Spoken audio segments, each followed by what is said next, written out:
संस्कृत शाला में पुनः आपका स्वागत है।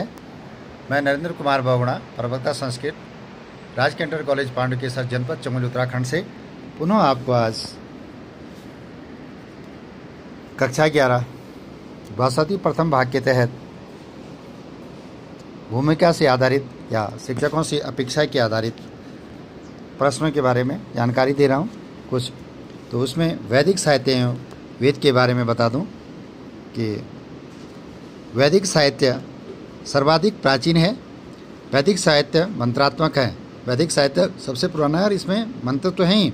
ये मंत्र 3 प्रकार के हैं, ऋग, यजुस तथा सामन। आपको बता दें, ऋग से संबंधित ऋचाएँ, यजुस से संबंधित याजुस और सामन से संबंधित जो है साम मंत्र। इनके अनुसार वेद भी हैं। जिन मंत्रों में देव स्थितियाँ संकलित होती हैं वे ऋग कहे जाते हैं। सबसे पहले ऋग बताया गया है। तो इन ऋचाओं को वेद ही ऋग्वेद कहा जाता है। इस वेद में बहुत सी ऋचाएँ हैं और इसमें इन ऋग्वेद में 10 मंडल, 85 अनुवाद तथा 1580 ऋचाएँ हैं और इन ऋचाओं के कारण इसको ऋग्वेद कहा जाता है। अब आती है बात यजुर्वेद की या यजुस की। यज्ञ याग की प्रक्रिया जिनमें बताई गई है वे मंत्र यजुस कहलाते हैं और यजुस मंत्रों का जो संग्रह है, यजुस मंत्रों का जो संग्रह है वो क्या है? यजुर्वेद है। अब बात है सामन।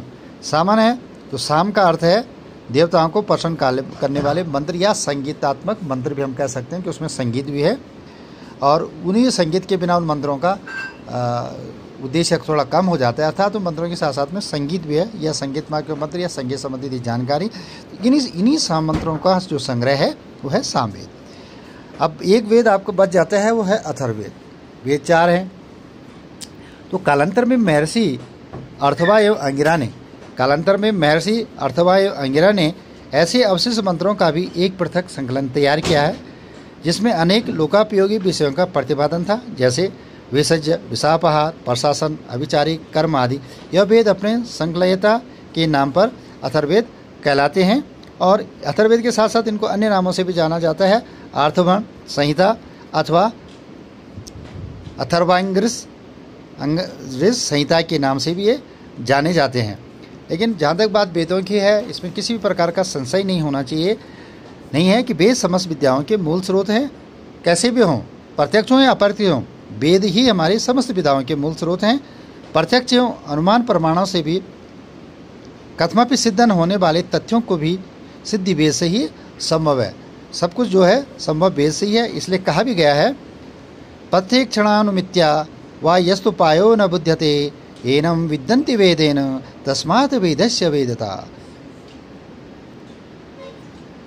आज के लिए इतना ही।